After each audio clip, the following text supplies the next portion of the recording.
Carthel. On your left, you have kicker Christoph Martinez. On the right, senior linebacker Garrett Bluebaugh. Go ahead and start off, Coach Carthel, a few opening comments on the game and the season.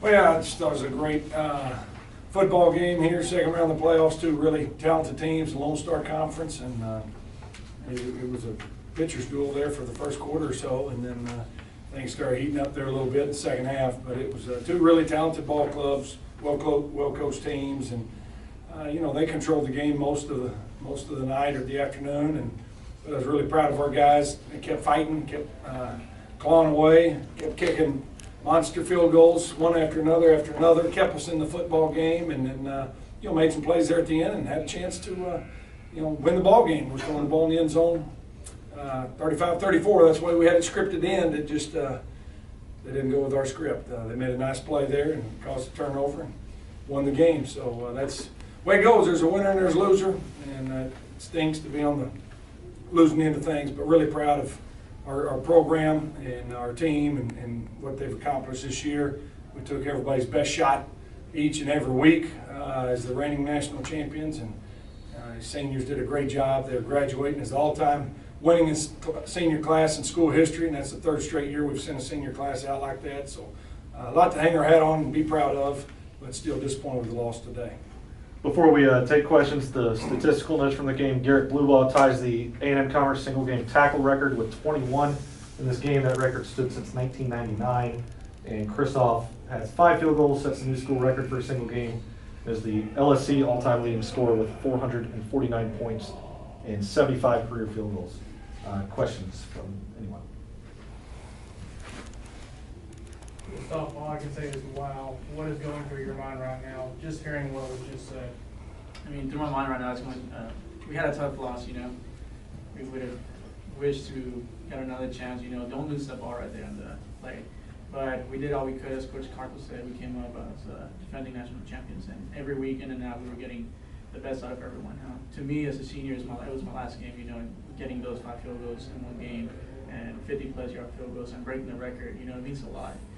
Coming from someone that got told that I didn't have the height or the weight to be a soccer player, and then breaking it over here in the league as a football player, it means a lot. I come out as the leading scorer in the LSC, not only LSC but in the school history, and it's just been an honor to be coached by Coach Carthel and the organization. It's been great. I'm thankful for it. Coach, talk a little bit about your senior leaders. Christoph obviously is a big one, but also on your defense. You've really relied on your defense the past couple of years, and your seniors really seem to step up and lead that team today. Give a few thoughts on them. Yeah, just really proud of them and what they've been through to play at such a high level. National championship defense last year, and I think have that caliber of defense again this season. And had their back against the wall. We changed coordinators, didn't get a spring ball. These guys had a lot to learn, but that was some of the decisions that we made as a staff was because of the senior leadership we had on defense, knowing they could handle it. And this guy's Elite 90 award winner for a reason, and Brooks Sadoff ain't too far. I think Brooks is the most not smart linebacker we've got. I didn't call him dumb, but he's the most not smart, and he carries like a 3.7 GPA in engineering. So we've got just, this guy had never made a B. He's already got his degree.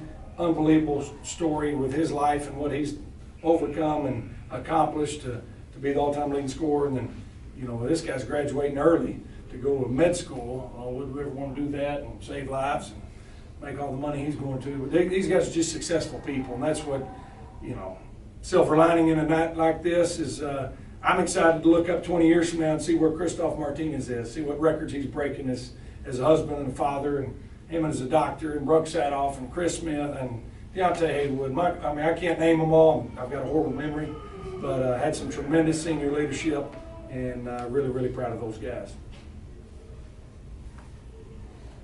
Garrett, you had 21 tackles. You were everywhere tonight. What does it feel to leave everything on the field? I know you came up short tonight. What does it feel like on your end after this? Yeah, first and foremost, I just want to thank Tarleton. You guys are a great ball club. It was a great game, well fought.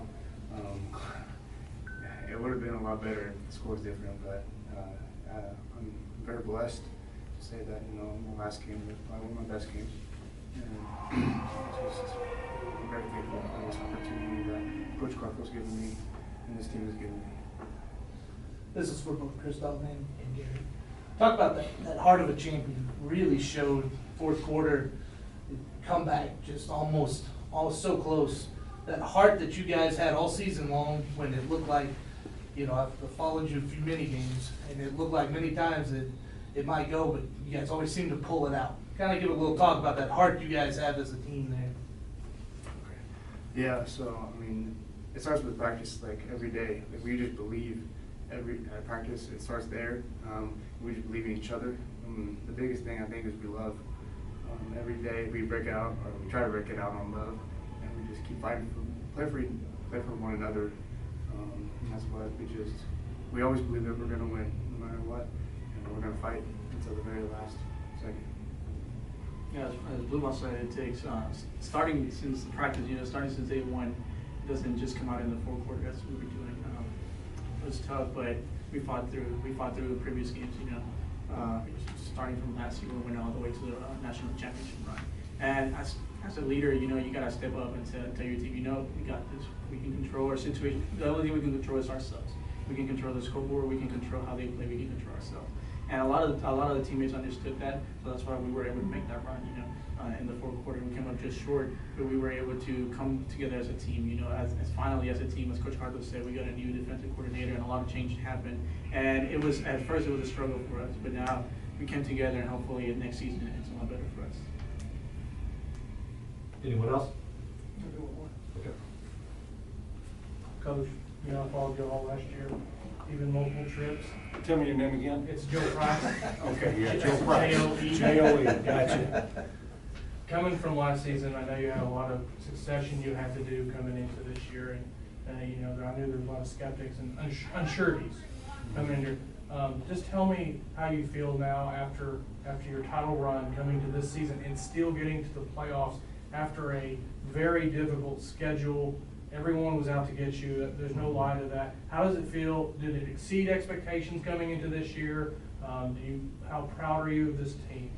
I'm really proud of them. Obviously you want to win it all, and that's tough. I've talked to Mel Churchman several times about how tough it is to defend the title, but these guys, again, breaking in a new quarterback, replacing Harlan Hill, staff changes, and we had some unfortunate injuries. Maybe our best D tackle and our best corner didn't play at all this season, but I don't like to talk about injuries. Injuries are opportunities, and that's where our team always rose to the occasion and battled back and had some big wins, and some things didn't go our way in a few games, but to end up with 10 wins and right there tooth and nail with a team as talented as Tarleton. This Tarleton team is something special. I'm telling you, I've been around this league since 1995, longer than Bill Maskell. I know he claims he's the dean. I've been around longer. He and I are good friends. That's said and fun, but this is one of the best teams that Tarleton has. I hope their quarterback's healthy. I hope some of those guys that went down are healthy, because this is one of the more talented teams I've seen since way back in the 90s with some of those Texas A&I teams and the 2008 ACU team, and we've had some talented teams too. This team's really special that they've got here in Stephenville, and I'm going to be rooting for them and hoping they go all the way to McKinney and bring back another national championship for the Lone Star Conference, because this is a great league, and we're getting some respect now across the country, and I think that'll continue. But we'll hit this one. We won't forget about this loss. We'll hit recruiting tomorrow, and we'll be in the air and around the country trying to find some more players and hit the off season hard. And I expect us to be better and stronger and have more success next season. So our best days are still ahead, even though it really stinks seeing some of the best that's ever played the game ever. You don't understand, Johnny Bailey and some of those names that this guy surpassed is unbelievable. But anyway, it's going to be tough without them, but it's going to be fun to see what they do, and excited about the future. All right, that'll wrap it up. Thank you, guys.